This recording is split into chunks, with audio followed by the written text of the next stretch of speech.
The day the Vylori came, the sky turned black with their ships. That was 300 years ago. Jack Morrison had never seen that day himself, but his grandfather had told him the stories so many times that he could picture it perfectly. Massive vessels, each one larger than a city, blocking out the sun. The people of Earth had looked up with wonder at first. They thought maybe they were not alone in the universe. They thought maybe these visitors came in peace. They were wrong. The Vylori did not negotiate. They did not ask for permission. They simply landed their troops and took control of everything. Their weapons fired bursts of bright plasma that could melt through steel like butter. Their shields glowed with strange energy that stopped every bullet, every missile, every nuclear warhead humanity threw at them. The war lasted only 3 weeks. After that, Earth belonged to the Vylori Dominion. Jack was 42 years old now.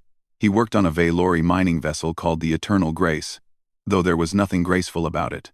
The ship traveled from asteroid to asteroid, and humans like Jack did the dangerous work of extracting valuable minerals. The Vylori themselves never touched the equipment. They were too important for that. They simply watched and gave orders, their tall, crystalline bodies humming with bioelectric energy. The Vylori were beautiful in a terrifying way. They stood 12 feet tall, their bodies made of something like living glass. Light moved through them in strange patterns, and when they spoke, their voices sounded like music mixed with thunder. They had ruled the galaxy for 50,000 years. They had conquered over 800 different species. To them, humans were just another conquered race, useful for labor and nothing more. Jack finished his shift and walked through the narrow corridors of the ship to his sleeping quarters. The room was small, barely big enough for a bed and a tiny desk. On the wall, he had taped a picture his grandfather had given him.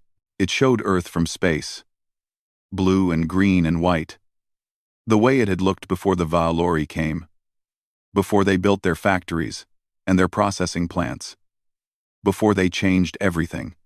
He sat on his bed and closed his eyes. Sometimes he dreamed about what it might have been like to live in the old days, to look up at the stars and wonder what was out there, to hope that maybe humanity would one day travel among them as explorers, as equals. Now humans traveled among the stars, but only as servants and workers. The Vylori had spread them across the galaxy, using them as a workforce on hundreds of different worlds. Far away, on Earth itself, Dr. Lisa Hartwell was thinking about the same things. But, unlike Jack, she was doing something about it. Lisa worked in an underground facility beneath the ruins of what had once been Chicago. The city above was mostly gone now, replaced by Vylori, atmospheric processors that pumped strange gases into the air. Officially, Lisa's job was to maintain these machines. She had the security clearances. She had the technical knowledge. The Vylori trusted her, as much as they trusted any human. That trust was a mistake. The underground facility was not just a maintenance station. It was a research laboratory. Hidden for over 200 years, passed down from one generation of resistance fighters to the next. Lisa was the latest in a long line of scientists who had dedicated their lives to a single goal: finding a way to fight back. Her colleague Sam Ortega stood beside her, staring at the screen in front of them. Sam was 60 years old, with gray hair and hands roughened by decades of secret work. He had spent his entire life in this facility, just like his father before him and his grandfather before that. "Run the numbers again," he said, his voice barely above a whisper. Lisa typed quickly, her fingers shaking slightly. The calculations scrolled across the screen. She had checked them 100 times already, but she checked them again anyway. When the results appeared, she felt tears forming in her eyes. "It works," she said. "Sam, it actually works." On the screen was the design for a weapon. Not a plasma weapon like the Vylori used. Not a laser or a particle beam, or any of the advanced technologies that the Dominion had mastered long ago. This weapon was something much simpler, something much older. A railgun. The concept was ancient by Vylori standards. You take a projectile, something heavy and solid like a piece of tungsten. You place it between two electrically charged rails. You send a massive current through the system. and the magnetic field accelerates the projectile to incredible speeds. Simple physics, basic engineering, and completely invisible to Vailori defenses. The Vailori had evolved on a world of eternal storms. Their entire civilization was built around electricity. Their weapons, their shields, their ships, everything operated on the same basic principles of energy manipulation. When an enemy fired a plasma bolt at them, their shields simply absorbed and redirected the energy. When someone launched a missile, they could detect the electronic systems inside and disable them from a distance. But a chunk of metal moving at 15 kilometers per second? That was just mass and velocity. Nothing to absorb, nothing to redirect, nothing to detect, until it was already too late. The Vailori had dismissed kinetic weapons thousands of years ago. They considered them primitive, the tools of species too young and too stupid to harness real power. They had never bothered to develop defenses against them. Lisa looked at Sam, and Sam looked back at her. They both understood what this meant. After 300 years of slavery, after generations of suffering and humiliation, humanity finally had a chance. "We need to contact the others," Lisa said. "Everyone needs to know." Sam nodded slowly. The resistance network stretched across the galaxy, hidden in plain sight among the billions of humans who served the Dominion. Workers in factories, servants in Vailori households, administrators and technicians and miners like Jack Morrison, all of them waiting, all of them hoping. "It will take years to build enough of them," Sam said. "We will need materials. We will need to keep everything secret." "We have been keeping secrets for 300 years, Lisa replied. "We can keep them a little longer." She saved the designs to an encrypted file and began preparing the message that would change everything. Somewhere out in the galaxy, the Vailori lords continued their ancient rule, confident in their power, certain of their superiority. They had no idea what was coming. 5 years passed after Lisa Hartwell sent her message. 5 years of careful planning, secret meetings, and slow preparation. The resistance worked in shadows, gathering materials one piece at a time, building weapons in hidden places across the galaxy. And through it all, the Vailori suspected nothing. Admiral Kevin Marsh had spent 30 years working for the Dominion. He held an important position as a human administrator on the Vailori world of Thesara Prime, one of the most powerful planets in the Empire. The Vailori considered him loyal. They considered him broken. They were wrong about that too. Kevin had learned much during his years of service.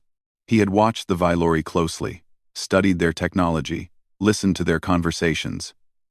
Most importantly, he had learned how they thought. And he had discovered something that gave him hope. The Vailori were arrogant, not just proud, but truly blind to their own weaknesses.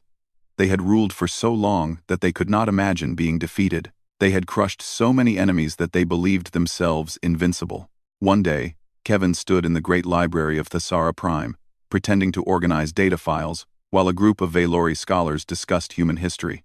They had access to all of Earth's old records, everything that had been saved before the conquest. They found it amusing to study the primitive ways of their servants. "Look at this," one scholar said, his crystalline body flickering with what passed for laughter among his kind. "They used to fire metal projectiles at each other, tiny pieces of lead pushed by chemical explosions. How wonderfully primitive." Another scholar made a sound of disgust. "No elegance at all. No understanding of energy manipulation. They simply threw rocks at each other. Like animals." Kevin kept his face blank, showing no emotion. But inside, he was smiling. The Vailori saw human weapons as jokes, as toys, as the crude tools of a species barely crawled out of the mud. They never considered that those crude tools might one day threaten them. Because the truth was simple. Vailori shields could stop energy weapons.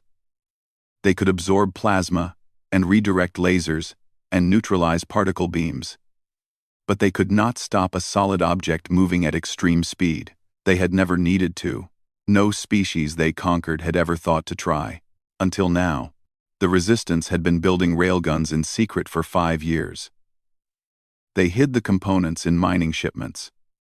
They assembled them in abandoned stations and hollowed out asteroids. They trained crews in hidden locations far from Valori sensors. Lieutenant Maria Vance was one of those crews. She was 28 years old, born on a Valori colony world, the daughter of human servants. She had never seen Earth. She had never known freedom, but she knew what freedom meant, because her parents had told her, and their parents had told them. Maria commanded a small platform hidden in the asteroid belt of the Sol system, humanity's home system. The platform looked like a piece of space debris from the outside, just another rock floating in the darkness. Inside, it held the first operational railgun, and a crew of 12 people ready to use it. Her weapons officer was a man named Derek Cole. He was 35, calm and steady, with hands that never shook. He had practiced the firing sequence 1,000 times in simulation. Now, for the first time, he would do it for real. "Contact," said their sensor operator, a young woman named Beth Santos. "Valori patrol vessel. Executor class. Bearing 047. Range 200,000 kilometers." Maria looked at the display screen. The enemy ship was beautiful in its way, all flowing curves and glowing patterns, a masterpiece of crystalline engineering. Its shields rippled with contained energy, ready to deflect any attack, any energy attack. "Power up the railgun," Maria ordered. Derek's fingers moved across his console. Deep within the platform, massive capacitors began to charge. The lights flickered slightly as power flowed into the weapon systems. On the rails, a 20-kilogram slug of solid tungsten waited in silence. "Railgun charged and ready," Derek reported. "Target locked." Maria took a deep breath. Her heart was beating fast, but her voice was steady.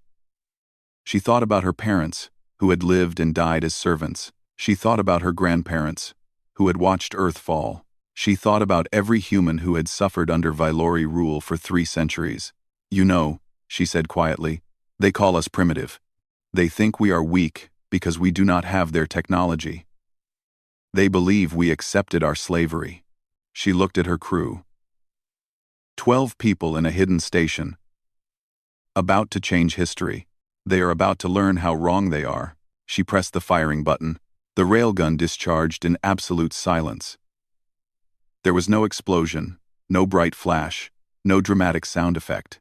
Just a tungsten slug accelerating to 15 kilometers per second in a fraction of a heartbeat. Then flying through space toward its target. The Valori ship never saw it coming. Their sensors were designed to detect energy signatures, electronic signals, the telltale signs of advanced weapons. A piece of metal had no signature. It was just mass moving very fast. The slug hit the patrol vessel directly in its center mass. The shields did nothing. They were designed to redirect energy, not to stop physical objects. The tungsten punched through the crystalline hull like a fist through thin ice, continued through the ship's interior, and exited the other side. The Valori vessel did not explode. It simply came apart, its structural integrity destroyed in an instant. Pieces of crystal and metal spun away into the darkness of space. The glowing lights that had decorated its hull flickered and died. In the asteroid platform, Maria and her crew stared at the screen in silence. The entire engagement had lasted less than 3 seconds. "Target destroyed," Derek said, his voice shaking slightly. "Confirmed kill." Beth Santos wiped tears from her eyes. "They died without even knowing what hit them." Maria nodded slowly. She felt no joy, no celebration, only a grim satisfaction, and the knowledge that this was just the beginning. "Send the signal," she ordered. "Tell everyone. It works. The railguns work." Across the galaxy, in hundreds of hidden locations, the Resistance received the message. Weapons that had waited in darkness for years began to power up. Crews who had trained in secret prepared for battle. The Valori Dominion had ruled the galaxy for 50,000 years. They had conquered 800 species. They had never lost a war. That record was about to end. High Lord Thesson stood in the command center of the Dominion station, orbiting Jupiter. The station was massive, a floating city of crystal and light, home to thousands of Valori administrators, who oversaw human territory. From here, They controlled everything that happened in the Sol system. From here, they watched their human servants work and suffer and obey. Until today, Thesson stared at the sensor display, his crystalline body flickering with colors that indicated confusion and growing fear. One of his patrol vessels had simply vanished. Not retreated. Not disabled. Vanished. One moment it was there, the next moment it was scattered debris. "What weapon is this?" he demanded. His voice echoed through the command center, making the human servants flinch. "Our shields registered nothing. No energy discharge. No plasma signature. Nothing." His officers had no answers. They checked their instruments again and again, but the data made no sense to them. The patrol vessel had been destroyed by something their sensors could not detect or understand. One human servant stood quietly in the corner of the room. His name was Paul Garcia, and he had served the Vailori for 20 years. He had cleaned their floors, organized their files, and smiled politely at their insults. He had also been a member of the resistance since the day he turned 16. Paul kept his face carefully blank, but inside he felt like singing. He knew exactly what had destroyed that patrol vessel. He had helped smuggle components for the Railgun program himself. "My lord," he said, his voice humble and respectful. "I believe the weapon may be called a railgun." Thesson turned to look at him, surprised that a human would speak without permission.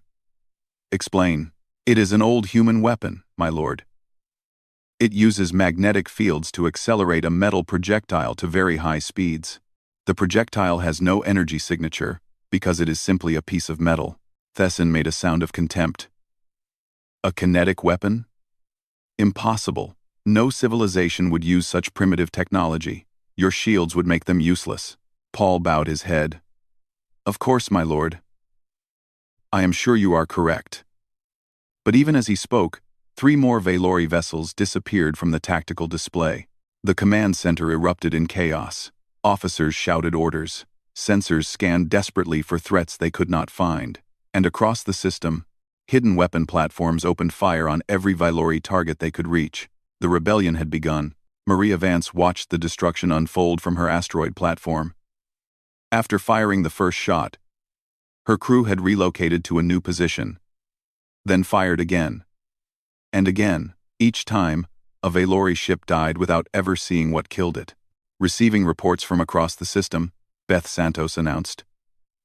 "Platforms 7 through 12 have engaged. Multiple enemy vessels destroyed.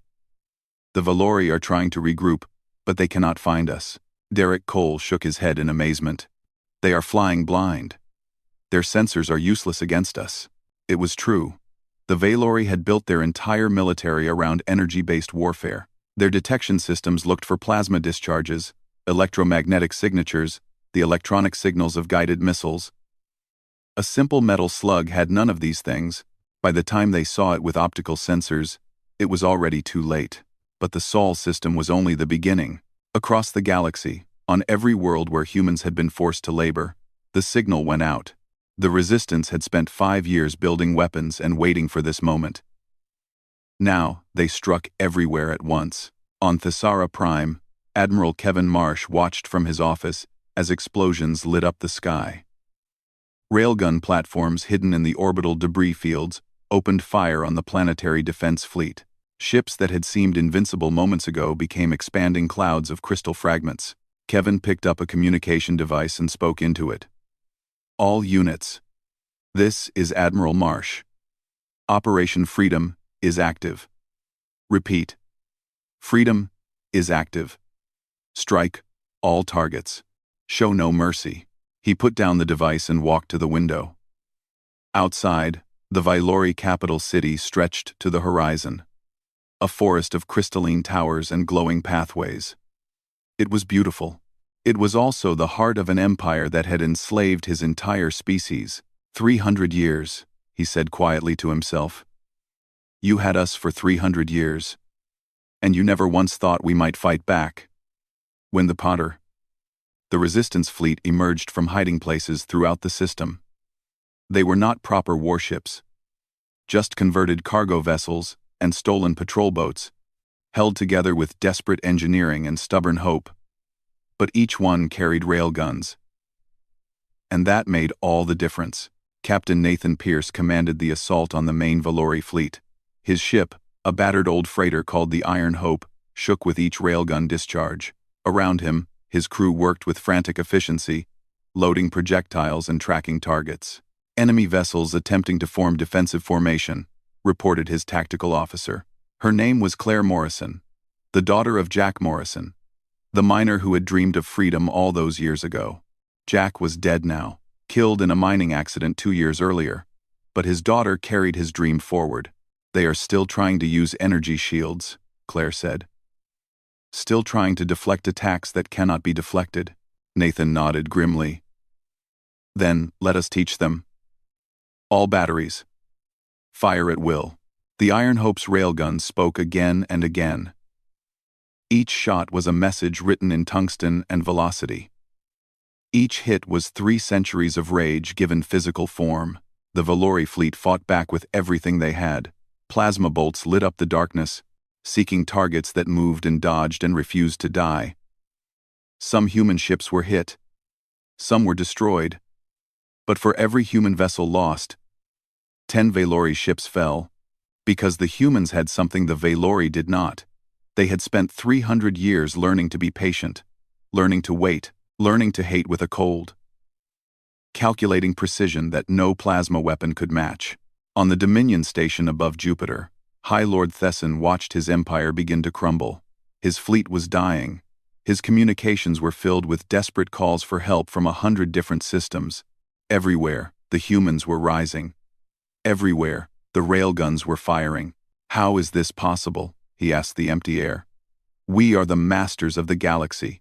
We have ruled for 50,000 years. How can primitives defeat us? Paul Garcia was still there, still standing quietly in the corner. He had not fled with the other servants when the chaos began. He wanted to see this moment. He had waited 20 years for it. My lord, he said, may I speak?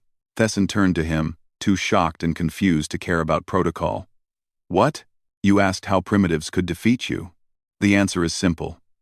You forgot that primitive does not mean weak. It just means we fight differently. He paused, then smiled. And we never forgot how to fight. The war lasted 6 months. 6 months to destroy an empire that had stood for 50,000 years. When historians later wrote about this period, they would call it the fastest collapse of a galactic power in recorded history. The Valori Dominion, which had conquered 800 species and ruled uncounted star systems, fell apart like a house built on sand. The Valori tried to adapt. They were an intelligent species, capable of brilliant innovation when pushed. In the first weeks of the war, their scientists worked desperately to develop countermeasures against kinetic weapons. They experimented with denser shields, with physical armor, with interceptor systems designed to shoot down incoming projectiles. But adaptation takes time, and humanity did not give them time. General Karen Mitchell led the final assault on the Valori homeworld of Crystallis. She was 55 years old, a former slave who had worked in Valori weapons factories for most of her life. She knew their technology better than most of them did. She knew exactly where to hit them and how hard. Her fleet numbered over 2,000 ships now. Some were captured Valori vessels, their energy weapons removed and replaced with railgun batteries. Others were human-built craft, ugly and functional. Designed for one purpose only, they gathered in the outer reaches of the Crystallis system, preparing for the final battle. Enemy fleet forming defensive perimeter around the planet, reported her intelligence officer. Approximately 8,000 vessels. They have recalled everything they have left. Karen studied the tactical display. 8,000 ships against 2,000. In any normal war, those odds would be suicide. But this was not a normal war. They are still relying on energy shields, she observed. After 6 months, they still have not learned. Some of their newer ships have physical armor plating. The officer said.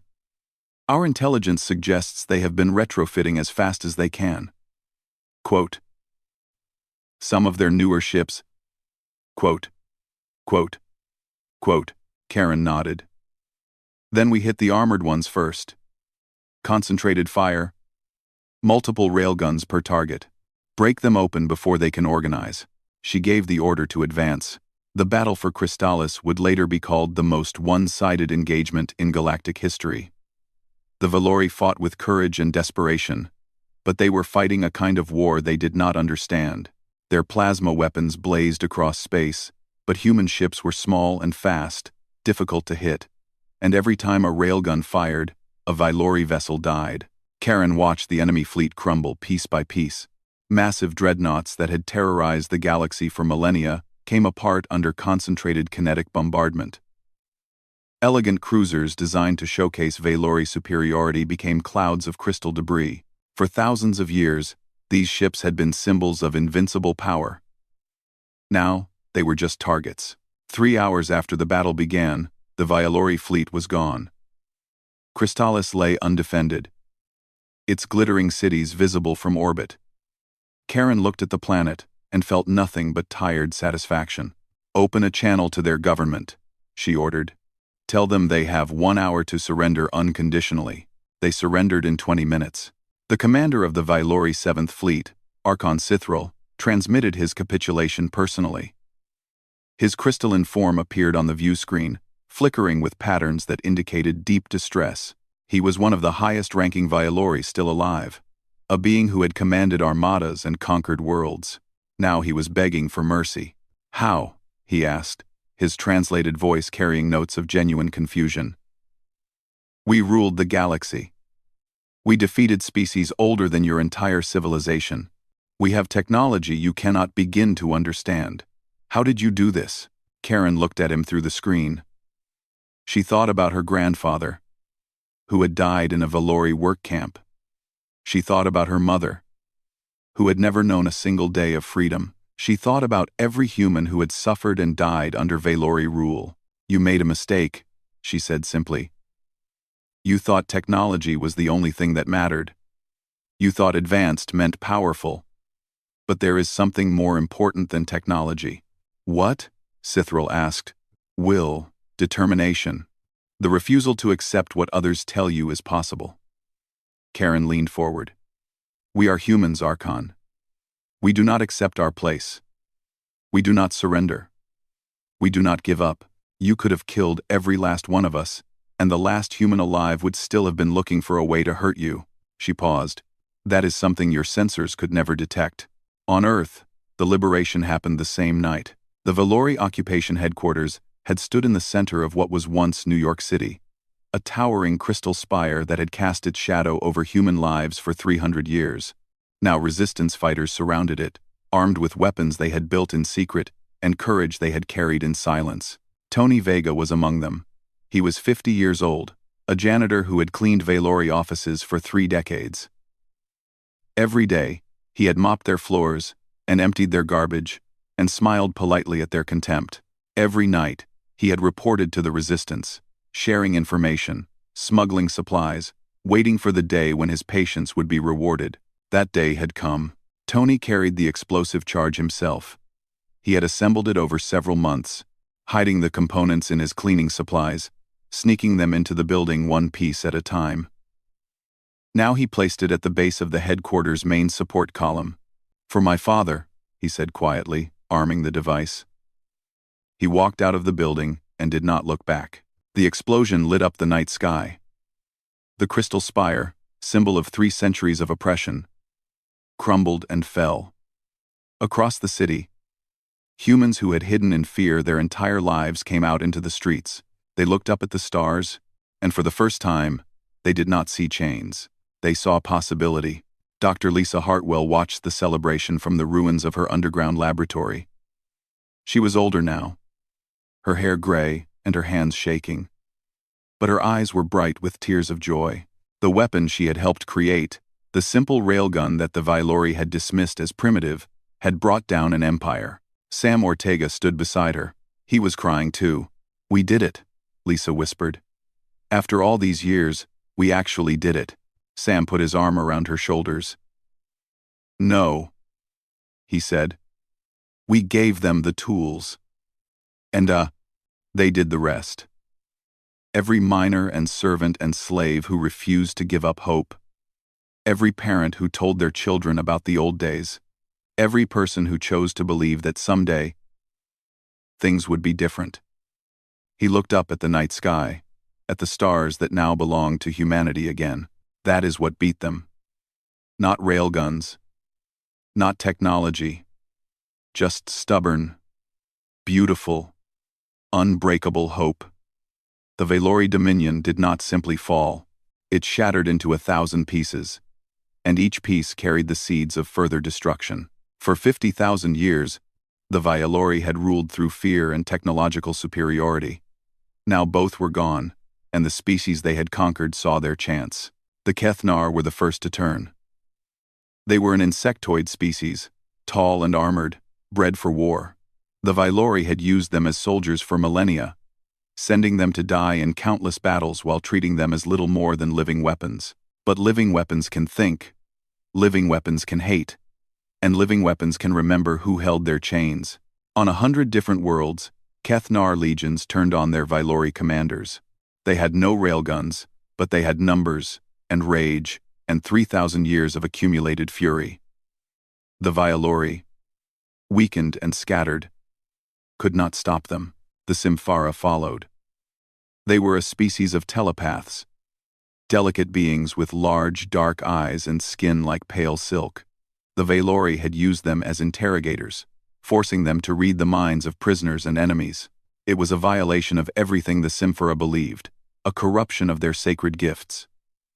Now they used those gifts to coordinate the rebellion, linking minds across vast distances, sharing information and strategy in ways the Valori could never intercept. One by one, the subject species of the Dominion rose up. Some fought with weapons, some sabotaged infrastructure, some simply refused to work, letting the machinery of empire grind to a halt. And through it all, humanity stood at the center of the storm, the species that had shown everyone what was possible.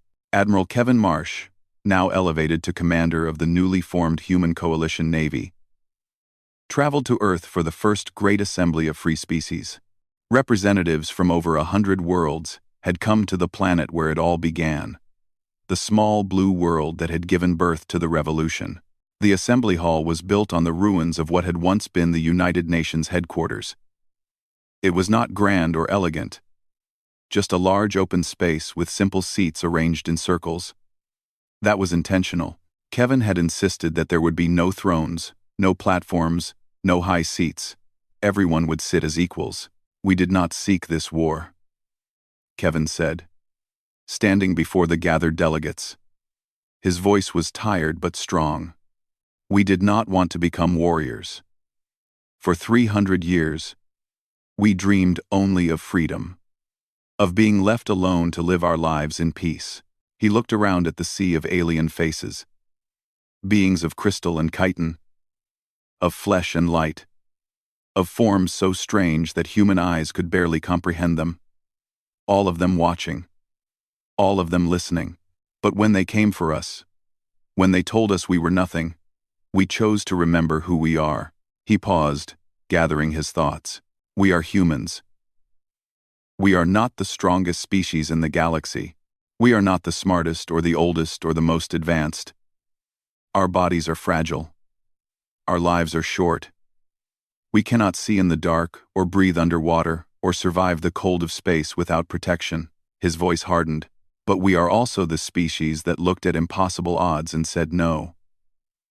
The species that refused to die when the universe told us we should. The species that took simple physics and turned it into a weapon that broke an empire. We are stubborn. We are relentless. We never, ever give up. Dr. Lisa Hartwell sat in the front row of the assembly, holding the original railgun prototype in her hands. It was small, barely larger than a rifle, but it represented everything humanity had fought for. Kevin had asked her to bring it, to show the galaxy what had started the revolution. The Valori called us primitive, Kevin continued. They were right. We are primitive. We fight with rocks and metal. We solve problems with force when cleverness fails. We hold grudges for generations and remember every wrong done to us. He smiled slightly. But perhaps that is our strength. Perhaps being primitive means we have not forgotten the basic truths that older species have lost. The truth that power can be challenged. The truth that empires can fall. The truth that no one rules forever, no matter how strong they think they are. The assembly hall was silent. Every delegate listened, some with devices that translated Kevin's words into their own languages, others with natural abilities to understand alien speech.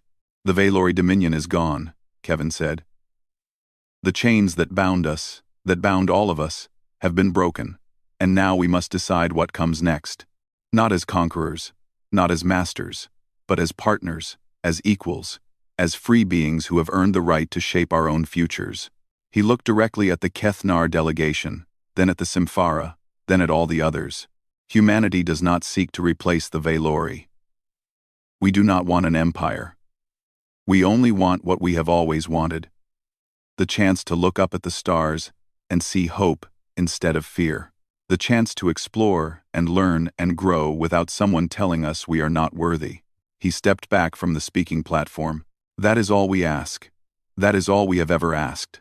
And now, at last, we can begin. 50 years later, on the anniversary of the first railgun shot, an elderly Maria Vance stood before a monument on Luna. The structure was simple. A single railgun barrel pointing toward the stars, surrounded by the names of every human who had died in the uprising. Thousands upon thousands of names, carved into black stone, lit by the eternal light of distant suns. Maria was 78 now, her hair white and her body frail. But her eyes were still sharp, still holding the fire that had burned in them when she pressed the firing button all those years ago. Her granddaughter stood beside her. Diana Vance was 25. A young officer in the Human Coalition Navy.